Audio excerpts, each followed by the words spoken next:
자, 지난 시간에 여러분한테 이제 원자의 구조에 대한 내용과 그리고 이제 오비탈에 대한 내용을 소개를 해봤는데요. 오늘은 그것을 바탕으로 이제 원소들의 주기적 성질에 대해서 소개를 해보도록 하겠습니다. 오늘까지 이제 원자 다루면 되겠네요.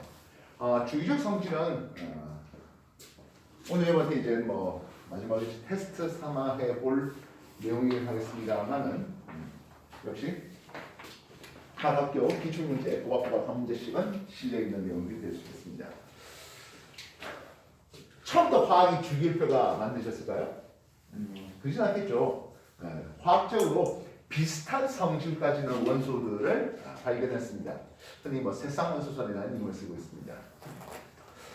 그리고 나서 그런 원소들을 원자량 단위로 이제 나눠보다 보니까 도레미파솔라시 다시 도레미파솔라시 이렇게 나오는 옥타브스를 나오네요. 엄밀히 말하면 우리는 잘 알다시피 18쪽까지 하다 보니까 그지? 예를 들어서 2주기면 8번째가 누구 나옵니까 하면은 18쪽? 18쪽에 나오는 네온이 나옵니다. 그러니까 원래는 도레미파솔라시 하고 다시 세토가 아니라 8번 하고 다시 해야 되는데 그때까지는 18쪽 원소를 발견하지 못했기 때문에 17쪽 원소까지 하고 다시 1쪽부터 새로 세팅한 것들 봤습니다. 이후에 18쪽 원소들이 발견되고 있었네요. 그래서 멘델레프가 원자량 순으로 원소들을 배열을 했는데요. 그러다 보니까 약간의 뭐 좀 모자람이 좀 모자람이 있었으나 꽤 중요한 발견이 이루어졌습니다. 뭐냐면 멘델레프가 원자량 단위로 원자 수소로 원소들을 이제 배열하면서 중간중간에 비워놨어요. 우리가 기본적으로 표라면 꽉 채워야 마땅한 거 아니겠습니까? 근데 일부를 비워놨습니다. 그리고 비워놓은 그 자리에는 아직까지 우리가 발견하지 못했을 뿐 만약 발견된다면 이러이러한 원자량을, 이러이러한 밀도를, 이러이러한 염화물의 형태, 산화물의 형태를 가질 거야. 뭐 전기전도성이라는 이런 것들이 발견될 거야 라고 예측을 했습니다. 초창기 멘델레프가 이런 주기율표를 제시했을 때 잘 받아들이셨을까요? 그러지는 못했어요. 저게 뭔 개소리야 라고 했습니다. 특히 어떤 표라고 하는 것들은 아까 말했다시피 여러분들 시각표들을 보시면 알겠지만 꽉 차 있지 않습니까? 그지? 그러지 못했는데 이후에 나중에 에카실리콘이라서 규소 밑에 이러이러한 성질을 가질 거야 했는데 규소 밑에 절메늄을 발견한다든지 여러 가지 특징들이 여러 가지 멘델레프 예측들이 잘 맞아떨어진 것을 보고 멘델레프 네가 꽤 중요한 걸 발견했구나. 그래서 뭐 좀 공로로 상을 주려 했는데 이미 이 세상 사람이 아닌 것을 볼 수 있습니다. 약간은 좀 모자람이 좀 있다 했잖아요. 이후에 모듈리는 사람이 원자 번호 순서로 다시 말하면 양성자의 순서로 이제 쭉 비열해서 현재의 주기율표가 만들어짐을 볼 수가 있겠습니다. 이 주기율표는 전자 껍질이 몇 개 있습니까 하는 거에 대해서 1주기, 2주기, 3주기, 4주기 해서 7주기까지 제시됩니다. 최외각의 전자 몇 개 있습니까 하면서 한 개 있잖아 1족, 두 개 있잖아 2족, 중간에서 3에서 12족 전이원소들은 빼고 최외각 전자가 3개 있잖아 하면서 13족 이렇게 나올 수 있겠습니다.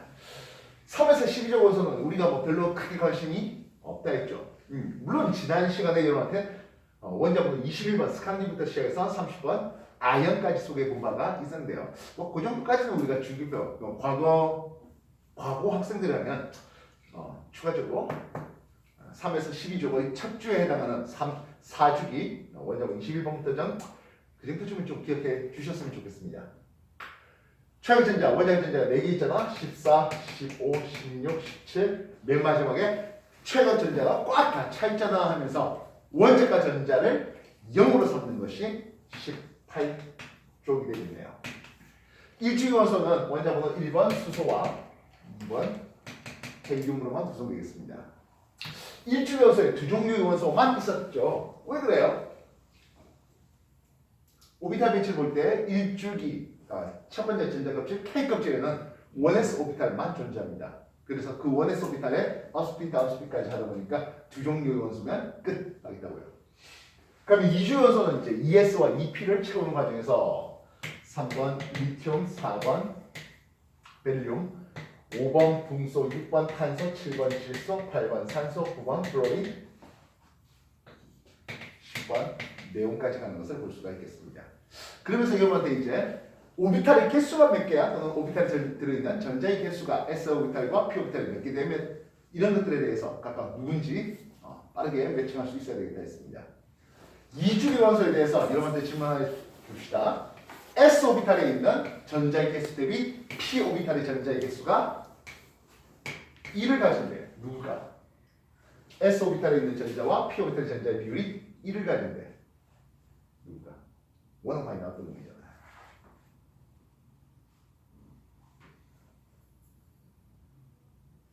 산소. 예, 그렇죠. 일단 기본적으로 p 오비탈을 채우겠다는 것은 앞에 있는 s 오비탈을 먼저 채워야 되잖아요. 1s의 2개와 2s의 2개를 먼저 채워야 되겠습니다. 이후에 2p의 4개까지 하면 원자번호 8번 산소가 요구할 수 있겠다 하겠죠. 이건 s 오비탈에 있는 전자와 p 오비탈에 있는 전자의 수를 물은데요. 만약 s 오비탈의 개수와 물론 바닥 상태를 기준합니다. s 오비탈의 개수와 p 오비탈의 개수가 1을 차지한대. 그럼 누굴까? 붕소 또는 탄소. 1s 오비탈을 일단 채워야 될 것 같습니다. 2s 오비탈도 채워야 되겠죠? 2p 오비탈이 3개 돼버리면 안 되죠. 탄소네요. 예, 1s에 2s에 그리고 2p를 여기까지 채워야 되겠네요. 예, 6번 탄소입니다. 오비탈 개수와 전자의 개수를 헷갈리시면 곤란하죠. 이해됐어? 이제 세 번째 전자 껍질을 들어가겠습니다. 세 번째 전자 껍질에서 12번 나트륨부터 시작해서 18번 아르곤까지 채우면 아르곤 채웠을 때 오비탈 배치 어떻게 나오지? 1s에 2개, 2s에 2개, 2p에 6개, 3s에 2개, 3p에 6개가 되었습니다. 3p 다음에 나와야 될 오비탈이 누굽니까는 3d 오비탈인데 근데 3d보다 에너지 준위가 낮은 오비탈이 하나 더 있네요. 누구죠? 그렇지. 이제 4s 오비탈을 채워야 되겠어요.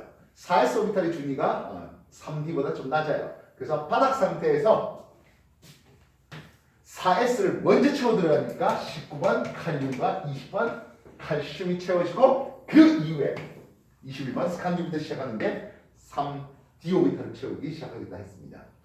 뭐 일반 거도 그렇고 과거도 그렇고 뭐 1학기 때는 뭐 3D에 해당할 수 있는 오비탈을 채우는 이건 지금 당장 쓰진 않아도 좋겠다. 그래도 기왕이면 미리 스칸디부터 아이언까지는 오비탈 배치 기억하시면 좋겠다 했죠. 왜 그랬습니까? 중간에 뭐가 하나 이상해요. 예, 산화수가 여러 가지 종류가 되는 여러 가지 종류의 산화수를 가지는 그런 특히 산화하는 방식이 나올 텐데 왜 망가니가 플러스 7까지 가능한지 왜 크롬이 플러스 6까지 가능한지 그런 것에 대한 정보를 알기 위해서는 오비탈에 대한 배치가 필요하다 했었죠. 물론 몰라도 그죠?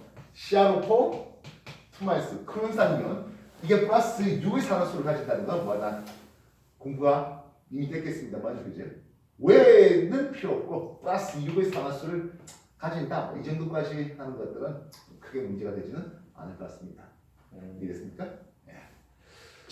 자, 그럼 이런 주기적인 주기율표를 만들었으니까 주기적인 성질이 나올 것이야. 어떤 성질입니까? 하네요. 결론부터 내겠습니다. 왼쪽 아래로 내려갈수록 하네요. 주기율표에서 왼쪽 아래로 내려갈수록 얘네들은 원자 반지름이 증가합니다. 사이즈가 커져요.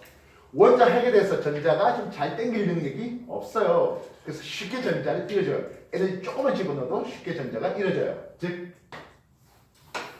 이온화 에너지는 감소한 것을 볼 수 있습니다. 오히려 전자를 당길 능력이 없다 보니까 나중에 전기 음성도라는 이름을 쓰는데요.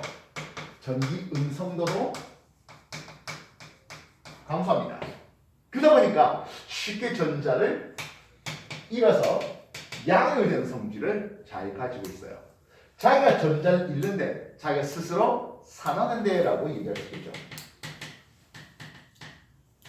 내가 산화되면 반드시 남을 환원시켜요. 그래서 이것은 원격이 강해지는 특징을 가지고 있습니다. 이런 특징들 전부 다 묶어서 뭐라 부른다? 금속성이 커지는이라고 얘기할 수 있는 겁니다. 그럼 뻔하게 반대로 오른쪽 위로 가면은 비금속성이 강하잖아요. 이때 주의해야 될 거. 비금속성이라는 것은 전자를 얻어서 응용되는 성질입니다. 18조 원소는 비금속이다 아니다. OX. 아니다. 비금속이죠. 18조 원소는 비금속입니다. 다시. 그럼 18조 원소는 비금속성이 크다. 이건 어떨까요? 아니 그건 아니다 되겠습니다. 국어가 그죠? 비금속입니까? 라고 물었다면 비금속이에요. 비금속성이 큽니까? 그건 아니라 했습니다. 비금속성이 큰 것은 어디에? 구분 풀어는 이쪽으로 가야 되겠습니다. 우리가 비금속성이 커요라고 하기 위해서는 쉽게 전자를 얻어서 그 응용이 되는 성질을 얘기하고 있습니다. 자기가 전자를 얻어 먹어야 되겠대. 스스로 전자를 얻어 먹겠다. 스스로 환원되겠다. 산화력이 크겠다. 이렇게 이기는 게 비금속성입니다. 18.5선은 전자를 뺏기지도 또는 전자를 얻고 싶은 생각도 잘 없는 놈들이죠. 18.5선은 그래서 다른 말로 비활성 기체라는 이름을 쓸 수 있겠군요. 또는 영적 기체라는 이름을 쓰기도 하겠습니다. 18.5선은 원자과 전자의 개수는 0대로 쓰는 겁니다. 원자과 전자의 개수는 0을 쓰고 있습니다. 18.5선은 비금속입니까? 예, 맞아요. 비금속성이 크니까는 아니라 했습니다. 물론 이제 뭐 과거에서 뭐 이런 얄팍한 말장난하는 문제는 아닐 거라고 봅니다만은 일반 고등학교에서는 이런 말장난하는 문제 꽤 잘 나옵니다. 알겠어요? 자, 정리 잘 해주십시오.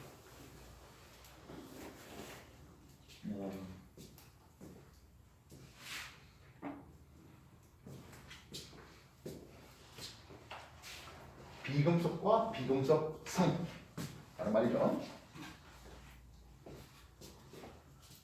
그래서 현재 20번까지 주기 원자분 20번까지 해서는 금속성이 제일 커요 하면 19번 칼륨을, 비금속성이 제일 커요 하면 9번 브로민을 제시하겠습니다. 네? 왜요? 이 비금속성. 20번까지요? 예. 네. 물론 7주까지 하면 그 밑에 더 있죠. 예.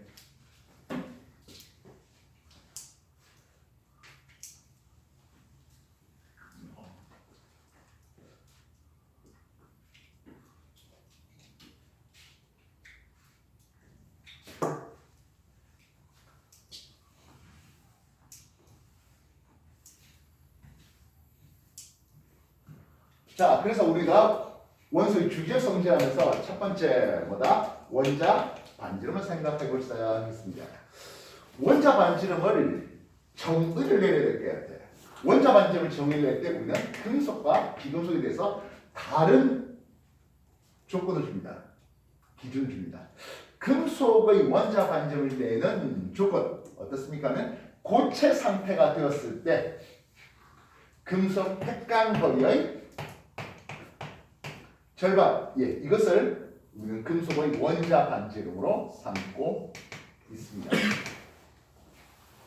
그래서 여러분들이 화학 2에 들어가면 단순입방, 채심입방, 면심입방 이런 것들을 배웠잖아요. 그치? 금속 원자들이 뭐하게 이렇게 접한다고 생각해서 패킹되는 과정에 대해서 화학 2에 배웠습니다. 내년에 반지를 말했습니다. 2월 달에 한 번 더 할 겁니다. 기억나시죠? 그럼 나야 될 텐데요. 그래서 금속 원자 반지름은 핵간거리의 절반을 원자 반지로 삼습니다. 그렇다면 비금속은 어떻습니까? 하네요. 비금속은 얘네들이 비금속은 기본적으로 공유결합을 할 거잖아요. 그런데 말입니다. 공유결합 할 때 공유결합 종류가 크게 세 가지가 있을 것 같아요. 단유결합, 이중결합, 삼중결합 말입니다. 사중결합은 없고요. 물론 벤젠과 같은 놈들은 1.5중결합도 없지 않겠습니다만은 이때 공유결합할 때 원자과 전자를 서로 공유하다 보니까 서로 그 원자 간에 겹치는 부분이 있어요. 단일 결합을 쓸 때 핵간거리 X2 이원자 분자를 만든다 하면 조금 무리가 있습니다. 왜냐면 이원자 분자를 만들 때 단결뿐만 아니라 다중결, 이중, 삼중과 같은 다중결을 가진 놈도 있거든요. 그래서 X원자와 X원자가 단일 결합이라는 공유 결합을 했을 때 핵간거리의 절반을 우리는 비금속의 원자 반지로 삼겠다 한다고요. 이해됐습니까? 그러니까 플로린과 프로린이 단일 결합이면 별 문제 될 거 없습니다. 프로린 원자 반지를 삼는다는 말입니다. 그럼 산소 간에 이중 결합을 한다면은 공유를 우리가 배웠지 않습니까? 산소 간 핵간거리의 절반을 산소의 원자가 삼으면 얘기가 안 맞다는 거죠. 쌤 어떻게 산소 간에 O2 이중 결합인데 어떻게 단일 결합하겠습니까? 산소가 단일 결합시키면 과산수 같은 거 있잖아요. 예. 이놈들의 핵간거리의 절반을 산소의 원자 반지로 삼을 수가 있겠다는 거죠. 이건 하이드로젠과 같은 동한테도 마찬가지가 될 것이겠습니다. 이해됐어요? 네. 원자는 단일결합을 했을 때 핵간거리의 절반을 이중, 삼중결합과 같은 이런 놈들은 아니야 하겠다고요. 이해됐습니까? 그래서 원자 반지름에 대한 그래프를 살펴보니 이중연소입니다. 이중연소 원자 반지름은 이런 그림이 나오네요. 3번 리튬부터 시작해서 9번 프로린까지 해버립니다. 쌤 이중의 네온은 어떻게 하겠습니까? 네온이라는 놈이요. 네온 간에 단일결합한다. 맞네? 안 되잖아요. 네온은 18조 원소 같은 놈들은 서로 그렇게 단일결합하지는 않습니다. 그러다 보니까 네온을 액화시켜서 네온 원자들끼리 서로 접하게 만들 정도까지 됐을 때 이거는 반대로 발수 반전이 있어야 되겠습니다. 네온이 서로 액화시켜서 또는 고체화시켜서 서로 원자들이 겹치게 만들었어요. 서로 접하게 만들었을 때 이해했어요? 그래서 이거는 반대로 발수 반지름이라는 이름을 쓰기 때문에 반대로 발수 반지름이 쓰기 때문에 공유결합 반지름과는 조금 그래가 다르겠습니다. 그래서 원자 반지름을 제외했을 때는 18점 원소는 제외하고 그림을 그리겠습니다. 이해했어요? 자, 2주변소의 원자 반지름 이런 그림이에요. 그렇다면 3주변소는 하겠습니다. 3번 리튬보다 어찌해야 됩니까? 11번 나트륨은 사이즈가 더 큰 쪽에 있겠네요. 그리고 이렇게 내려가는 것을 볼 수 있겠습니다. 7번 염소말입니다. 그래서 같은 족 원소들끼리를 비교해 보니까 전자 껍질 수가 늘어나서라고 얘기할 수 있겠습니다. 같은 주기에서는 핵의 재단이 커져서 사이즈가 작아졌잖아라고 얘기할 수 있다고요. 다시 한 번 더 원자 반지름에 대해서 같은 족에서는 원자 반지름이 증가합니다. 그 이유는 전자 껍질 수가 증가해서 원자 반지름이 증가합니다라고 얘기할 수 있겠습니다. 반면 같은 주기에서는 원자 반지름이 감소하고 있는데요. 요거는 유효 핵전화가 증가해서 하겠습니다. 이해됐어요? 유효전화는 어떻게 개선돼야 되겠습니까? 한데요.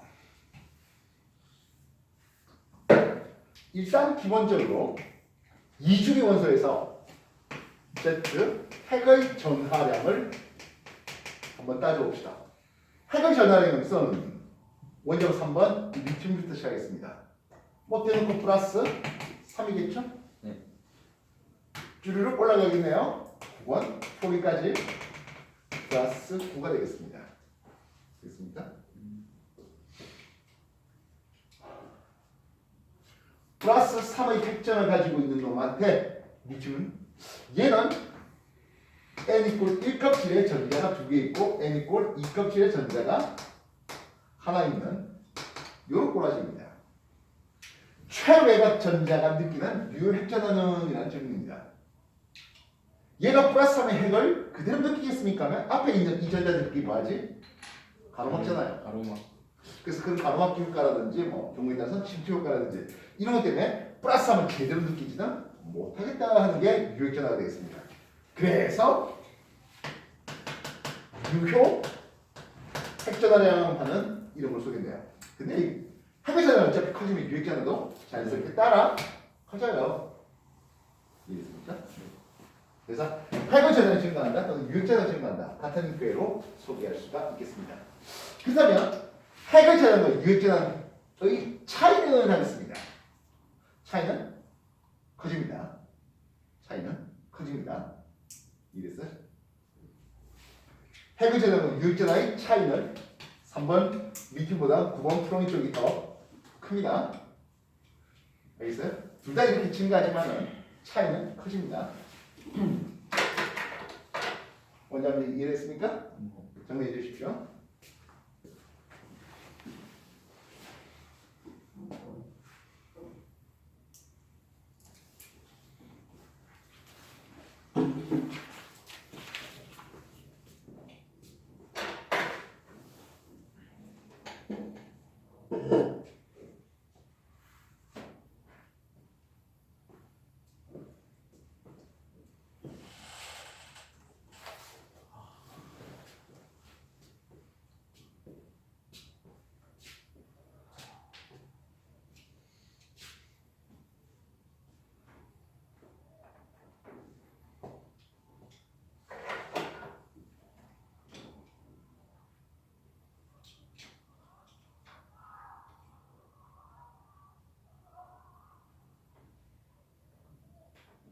뭐 뻔뻔하게 원자번호 1번 수수면 여기 처방이 되는 거죠.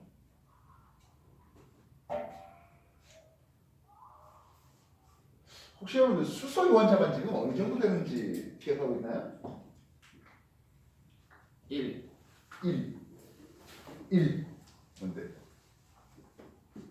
그 코믹.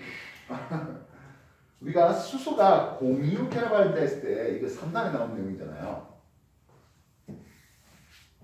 수소가 026이라고 했을 때 핵간 거리에 따른 에너지의 그림을 그릴 때 026 에너지 이런 그림이 그려집니다. 기억나실까요? 네. 그래서 요 거리가 얼마 정도 됩니까? 요 거리가 74 피코미터입니다. 그렇다면 수소의 원자 반지를 하자고요. 74 피코미터에서 핵간 거리가 74 피코미터에서 가장 안정하답니다. 수소의 공유 결합 반지름은 그래서 74의 절반 37 피코미터를 쓰고 있습니다. 아, 36점. 1피코미터하고 37피코미터 이렇게 차이를 얘기하고 있습니까? 아, 얼마 차이 안 나요, 근데. 그렇다면 이게 74, 37인데 수소의 반대 발수 반지름은 얼마 정도 될까요? 약 52 피코미터가 됩니다. 반대로 발스 반지름은 대략 52 피코미터, 그냥 한 50 피코미터 정도 이렇게 쓸게요. 다시 한번 반대 발스 반지름이 당연히 클 수밖에 없습니다. 네.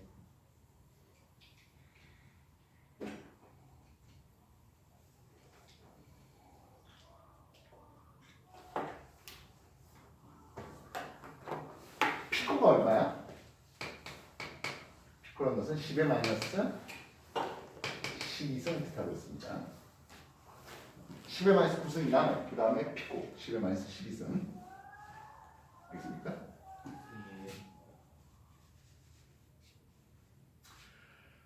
자, 그렇다면 원자 반지름 소개됐다면 뭐를 소개할 수 있다? 두 번째, 이온의 반지름을 소개할 수 있겠네요. 이온의 반지름은 금속과 그 금속의 양이온, 비금속과 그 비금속의 음이온으로 일단 이온이 됐을 때 반지름은 어떻게 됩니까? 하는 것을 먼저 따져야 되겠습니다. 매우 간단하죠. 금속은 그 양이 됐을 때 전자 껍질을 이루면서 양의 사이즈가 훨씬 작아져요. 반면 비금속은 전자들이 더 들어오는 과정에서 전자 간의 반발력이 심해진다고요. 전자의 반발이 심해진다는 건 사이즈가 커지는 것을 볼 수가 있지 되겠습니다.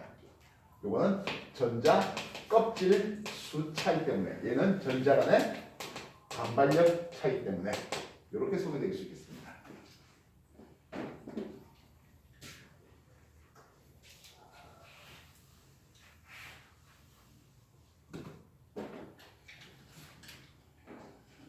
(8번) 산소의 오비탈 배치, (9번) 프로인의 오비탈 배치, 11번 나트륨의, 12번 마그네슘 오비탈 배치를 한번 해봅시다. 산소 오비탈 배치 1s에 2개, 2s에 2개, 2p에 4개 됩니다. 9번 프로린이요 2p에 5개 되고 있죠.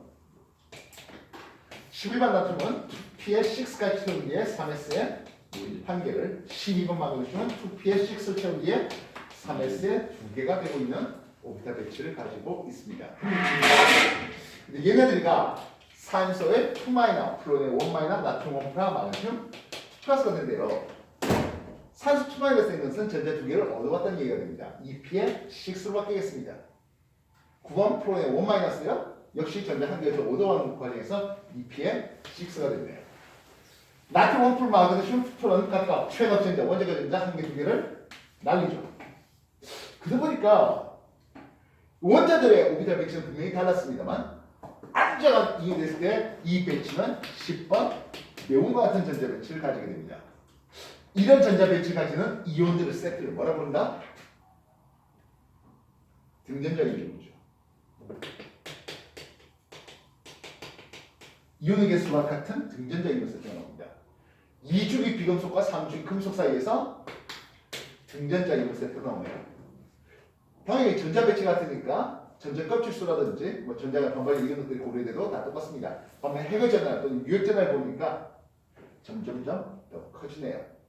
산소 2 마이너스, 프로인 1 마이너스, 2주기 비금속 사이즈가 커졌고 나트륨 1 플러스, 마그네슘 2 플러스, 3주기 금속 사이즈가 작아지는 과정에서 등전자 이온 세트가 10번 네온과 같은 등전자 이온 세트가 나왔을 때 핵의 전화가 커지면서 또는 유핵 전화가 커지면서 사이즈가 원자보다 커질수록 작아지게 되겠다고요.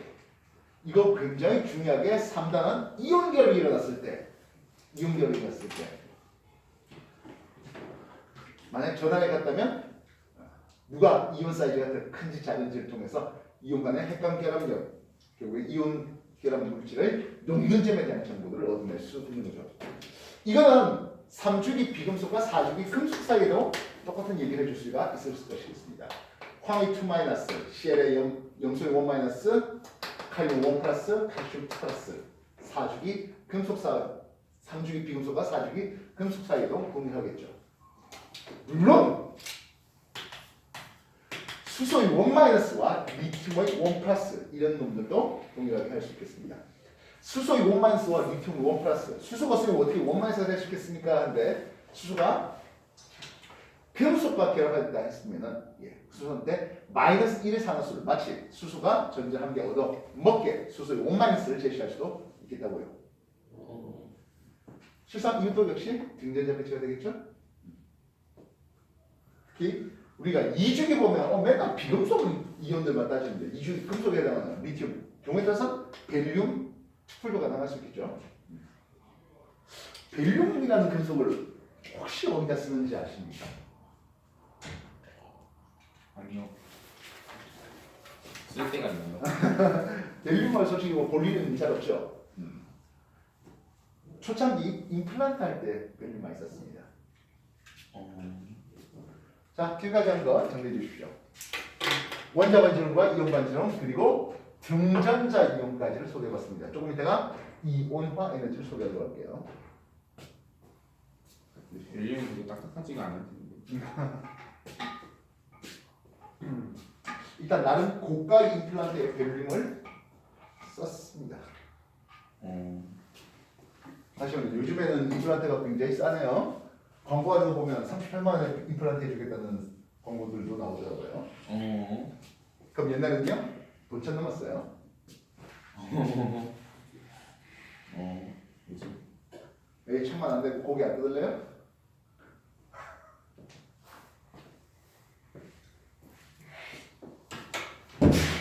약간 말이 안 되는데.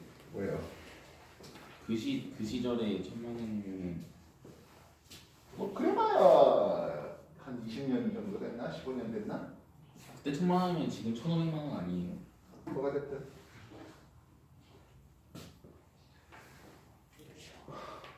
사람이 이제 음식을 제때 씹어서 삼키지 못하면은 소화불량이라든지 뭐 그래서 건강에 좋리가 안 거예요. 나이 든 사람들이 그래서 그냥 안 씹고 안 씹는 게 아니고 못 씹고 그냥 음식을 꿀꿀꿀 삼키는 경우도 있고 소화가 좀 잘 안 돼. 뭐 더럽게는 그런 것들이 좀 많습니다.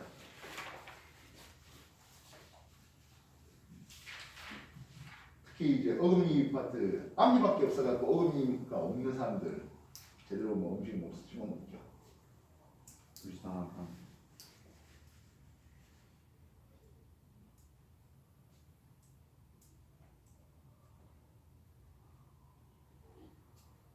네, 다 됐을까요? 네. 그러면 원자 반지름, 이온 반지름은 뭐 거의 틀릴 일자가 없는데 제일 귀찮은 게 뭡니까? 맨 결국엔 이온화이셔야 될 것 같습니다.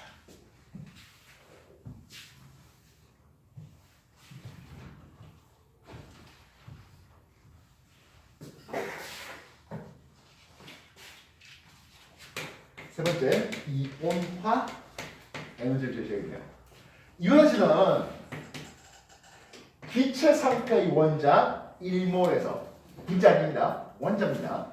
쌤, 금속이 어떻게 기체가 되겠습니까? 근데 금속을 일단 기체로 기화시킨 뒤에 얘기해요. 기체 상태의 원자 1몰에서 에너지를 주어서 전자 1몰을 떼내고 그래서 그놈의 원 플러스 양이온의 기체를 만들 때 그때 가해주어야 될, 넣어줘야 될 이 에너지를 이온화이즈라는 힘을 씁니다. 아까 말했지만 금속은 일단 고체 상태가 대부분이죠. 금속은 뭘로? 기체 상태로 만든 뒤에 전자를 뗄 때 필요한 에너지인데요. 고체 상태에서 전자를 뗄 때 관여하는 에너지 어차피 기체 상태 떼기 쉬운 놈이 고체 상태를 떼기가 쉽긴 해요. 고체 상태에서 전자 뗄 때 필요한 에너지 배워본 적이 있다 없다? 있다 없다? 없다. 광전 효과 배웠어 안 배웠어? 아, 있다. 광전 효과. 금속에 고체 금속에 빛을 쬐어줘서 그랬더니 빛에 의해서 튀어나가는 전자 광전자가 있습니다. 광전자가 튀어나갈 수 있는 최소한의 진동수가 있었네요. 한 개의 진동수 또는 문턱 진동수라는 걸 쓰고 있죠. 이해됐습니까? 그래서 금속과 전자 사이의 결합력에 해당할 수 있는 그것을 우리는 이람수라는 걸 쓰고 있습니다. 이람수가 작은 놈은 한 개의 진동수가 작다. 즉 전자떼기가 쉽다. 이렇게 되고 있죠. 그래서 고체에 대해서 쭉 연결한 것을 이람수로 표현될 수 있겠는데요. 그래서 물리에서 이람수를 뭐 소개하는 것이나 화학에서 이온화제로 소개하는 거랑 크게 차이가 나지는 않습니다. 그렇다면 이 이온화제는 어떤 경향을 가집니까 하네요. 앞에 한번 살짝 소개했지만 같은 주기에서는 이온화제가 커집니다. 대체로 커집니다. 그 말은 이해가 있어요. 있네요. 이주기놈들에 대해서 이온화제를 소개해 보겠습니다. 이주기놈들에 대해서 이온화제를 소개하면 3번 리튬, 4번 벨륨 올라갑니다. 같은 주기에서는 대체로 이온화 에너지가 증가하는데요. 그 이유는 아무래도 유액전화가 증가하기 때문이야 라고 얘기될 수가 있겠습니다. 근데 예외 되는 게 없잖아 있다 했죠. 너무 빨리 나오네요. 5번 분수에서 벌써 나왔습니다. 분명히 핵의 전화는 플러스 4를 가진 베릴륨보단 플러스 5를 가진 분수가 핵의 전화는 좀 큽니다. 유액 전화도 큽니다. 그럼에도 불구하고 왜 이렇게 작아졌습니까? 이온자 살짝 내려갑니까? 라는 질문이죠. 4번 베릴륨은 플러스 4의 핵전을 가지고 있습니다. 얘한테 가지고 있는 전자라면 1s의 전자 2개, 2s의 전자 2개를 가지고 있습니다. 그래서 n 이꼴 무한대까지 전자를 뗄 때 필요하는지 이걸 우리는 베릴륨의 이온화제라고 소개될 수가 있겠다고요. 그 다음은 5번 분수는 어떻습니까? 네, 플러스 5의 핵전을 가지고 있어요. 근데 이 1s 에너지가 좀 낮아요. 2s 에너지도 좀 낮아요. 그래서 5번 분수는 1s에 2개, 2s 2개 했는데 5번 분수에 있는 전자가 이 4개뿐만 아니네요. 2P에도 전자가 있네요. 그래서 이 전자를 떼야 되는 에너지입니다. 그냥 쭉 증가했으면 굳이 오비탈을 들고 올 이유 없이 그냥 유효 핵전화로 충분했을 텐데 4번 배름 대비 5번 분수되니까 이 에너지가 살짝 내려가더라고요. 이거는 보호선 도저히 설명될 수 없죠. 근데 오비탈 모양이 적용되어야 설명할 수 있겠습니다. 보호는 설명할 수 없는 겁니다. 이해됐습니까? 이후에 6번 탄소, 7번 질소 올라가는 거 상관없이 올라갔습니다. 그런데요, 8번 산소 되니까, 즉 15족과 16족 사이에 또 저딴 예외적인 그림이 나오네요. 이거 역시 보호로 설명할 수 있다고요? 이게 또 보호로 설명할 수가 없죠. 분명히 핵전환 또는 유핵전환은 8번 산소가 더 커요. 그럼 얘는 어떻게 설명할래? 7번 질소는 2s, 2p, 2p 오비탈의 전자가 이렇게 있어요. 1s도 쓸까? 반면 8번 산소는 어떻습니까? 네요. 2s에 2p의 전자가 이렇습니다. x나 y나 z나 n의 중심은 서로 같다 했죠. 뭐 편의상 2p에 지적되어 있는 거, 이걸 날릴 때 필요한 에너지를 7번 질소의 이온에너지, 15조 원소의 이온에너지로 소개되겠습니다. 그럼 16쪽도 산소도 얘를 뺍니까 하면 그렇지 않죠. 쌍으로는 이 전자를 되겠다고요.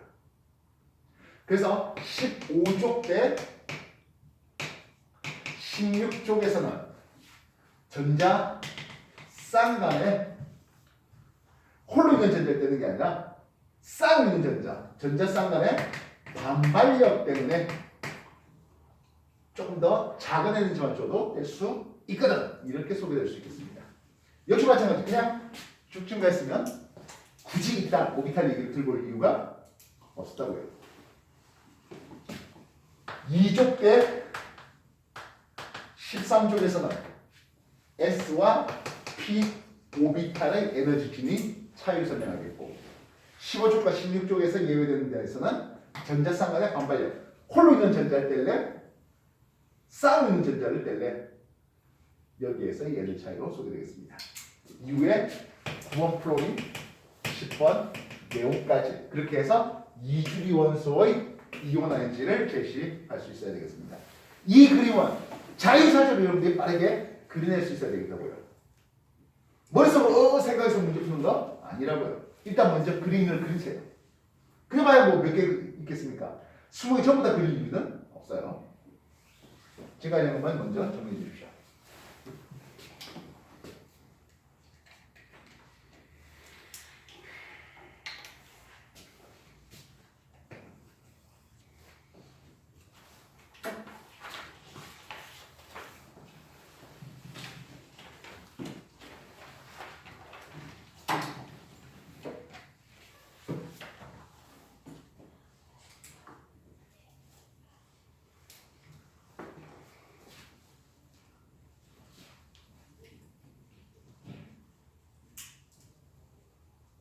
종은 하이카 만들어봤어요? 내가 프린트 하나 나눠줄 걸 항상 염두에 두고 그지? 메모를 놨군요. 가볍게 볼펜만 하나 들고 왔죠. 아 노트까지 들고 왔습니다. 무려. 야, 네가 안 들고 오니까 다른 하이카 들고 온 사람들한테 또 밑에잖아. 네? 이제 하이카 푸세요라고 했는데 눈딴거 풀고 있어야 될 거 아니야. 아 근데 하이카 다 풀었어요? 아니요. 뭐 언젠가 다 하겠죠, 그지? 그렇. 5월달 돼서 그때 할게요 하면은 늦죠. 5월에 시험 봐요. 4월 말에요. 아 2달 동안 진도를 나가요? 네, 2달 동안 이제 진상과고 쪽 기출 문제는 화학계열 정도까지도 나왔고요. 예. 인천과고 쪽은 화학계열 플러스 뒤에 상임 입항도 하나 살짝 들어갔네요. 작년 기출 문제로. 아니 너무 빠른데. 과거잖아. 이렇게 하면은 또 거기서 어려움까지. 그리고 아마 뭐 큰 변동이 없으면 통합과학이라는 타이틀로서 물리 지학이나 물리 생물 이런 것들이 이제 그래서 결국엔 플러스 네 개가 다 동시에 얘기예요. 아, 나 RM 진짜 뭐 해야 되지? 자, 이주교서 자 해결됐습니까? 네. 그렇다면 3주기를 한번 따져볼까 싶네요. 3주기는 약간 좀 내려가 줘야 될 것 같고요. 야, 그렇죠. 자, 그럼 3주기 원소들에 대해서 니트보다는 11만 나트륨 어떻습니까? 하면 좀 낮은 쪽에 형성되는 것을 볼 수 있습니다. 12번 마그네슘, 13번 알루미늄 살짝 또 내려가는 것은 역시 이것과 똑같겠고요. 14번 규소 이렇게 올라갈 수 있겠죠? 하겠네요. 네. 그래서 같은 쪽은 어떻습니까? 근데 아까 같은 주기에서는 유액전화가 증가하기 때문에 이온화제가 대체로 증가했다. 몇몇 가지 예외들에 대해서 소개했고 반면 같은 쪽에서는 예외 없이 R을 내릴수록 원자만 커질수록 비록 유액전화가 커진다 하더라도 원자 방출이 증가해서 최각 전자에 대한 핵의 이력이 약화되어서 그래서 전자를 떼기가 좀 더 쉬워졌다. 이온화제가 감소한다. 이건 뭐 예외가 될 거 없습니다. 4번 벨륨보다 더 낮은 쪽에 마그네슘이 5번 붕소보다는 더 낮은 쪽에 알루미늄이 그렇게 선호하겠습니다. 이랬어? 그러면 수소는 어디 처박혀 있습니까? 근데 일주원소로서 이 정도의 수소가 있겠고요. 네온보다 더 높은 쪽에 헬륨이 2번 있으면 될 수 있겠습니다. 그게 이해됐습니까? 이제는 이제 정의는 뭐 이 정도에서 지워보도록 하겠습니다. 되시겠어요? 그래서 항상 2주원서부터 일단 먼저 그려놓고 그 다음 3주기 조금 1주기 그려주시면 이해가 되겠네요. 그 다음에 네 번째 이어지 저거는 전자 한 개로 뗄 때 얘기예요. 순차 이온화 에너지가 있겠습니다. 한 개 뗄 것만 아니라 이제 두 번째, 세 번째 뗄 때 얘기입니다. 그치? 여기서 어떤 금속의 n번째 전자 껍질 n번째 떼는 때보다 n 플러스 1번째 뗄 때 왕창 커지게 된다면 하겠습니다. 한 개 띄고 두 개 띄고 적당히 올라갔다가 세 번째 뜰 때 왕창 올라가게 된다면 원자가 전자의 개수가 n개만큼 있잖아 라고 할 수 있습니다. 1쪽 원소는 E1 대비 E2가 왕창 커지는 것을 2쪽 원소는 E2 대비 E3가 왕창 커지는 것을 볼 수 있다고요. 그래서 지금 우리가 여기에 하얀색으로 있는 것은 이온화제 중에서 E1 제1 이온화제를 제시하고 있습니다. 그렇다면 제2 이온화제는 어떻게 되겠습니까? E2는 하겠습니다. 3번 리튬은 한 개 떼기고 쉬워요. 두 개째 뗀다는 것은 안쪽 전자극 이론입니다. 왕창 커져야 됩니다. 그래서 이 그림은 오른쪽으로 한 칸씩 슉 때린다고 생각하시면 되겠고요. 여기에 상대값을 올린다면 벨륨 원풀, 붕소 원풀 이렇게 올라갑니다. 아까 벨륨 대비 붕소는 이온화제가 작아졌습니다. 그건 제1이고요. 제2는 어떻게 됩니까? 그러면 이제는 두께가 날아갔잖아요. 네. 더 낮은 에너지 중에 있는 2s를 건드리기 때문에 제1 대비 제2는 오히려 벨륨하고 붕소가 서로 역정되는 관계를 보게 되겠습니다. 그럼 탄소는 똑같은 연유로 이렇게 해서 탄소 원풀 살짝 내려가고 질소 원풀, 산소 원풀 역시 마찬가지겠네요. 이제는 홀로 있는 전자를 떼야 될 거 아니에요. 이후에 프로인 원풀 살짝 내려가고 네온 원풀과 자 나트륨 어떻게 된다고요? 제1 대비 제2가 왕창 커져서 여기에 나트륨 원풀을 올릴 수 있어야 되겠습니다. 그림이 됐습니까? 그럼 리튬 원풀 어디에 올려야 되겠습니까? 근데 나트륨 원풀보다 더 높은 쪽이야, 더 낮은 쪽이요? 당연히 더 높은 쪽이죠. 리튬 원풀 여기 헬륨 원풀 쓰겠습니다. 수성 제2이온에 개념이 성립한다 안 한다? 없죠. 수성 원자가 된다? 한 개. 전자 하나밖에 없다 보니까 한 개 빼고 두 개째 뜰 전자가 없다고요. 그림 이해됐습니까? 나트륨 원풀 왕창 올라가게 그림을 쓰겠습니다. 예, 그렇다면 마그네슘 원풀, 알루미늄 원풀에 규소 원풀이 살짝 내려가는 이런 그림도 가능하겠습니다. 쌤 얼마든지 그러면 제3이온에서 가능하지 않습니까? 예, 제3도 벨륨에 대해서 어떻게 쓸 수 있겠어? 왕창 올리면 되죠. 이해됐어요? 네. 그래서 벨륨 투풀 왕창 올려서 제3이온에즈를 쓰시면 되겠습니다. 역시 마찬가지예요. 헬륨에 대해서는 하나 띄고 두 개 띄고 끝이잖아요. 세 번째 뜰 거 없습니다. 리튬은 예, 여기 리튬 풀 올리면 끝날 일이야. 그렇다면 붕소에 대해서부터 이제 시작을 해야 되겠죠. 됐습니까? 그러면 붕소 투풀하고 하는데요. 우리가 생각할 때는 그럼 붕소 투풀, 탄소 투풀, 지수 어떻게 돼야 될 것 같아? 살짝 내려와야 될 거잖아. 그치? 네. 네. 근데 제3부터는 대체로 증가돼요. 대체로 증가돼요. 살짝 꺾이는 거 없어요.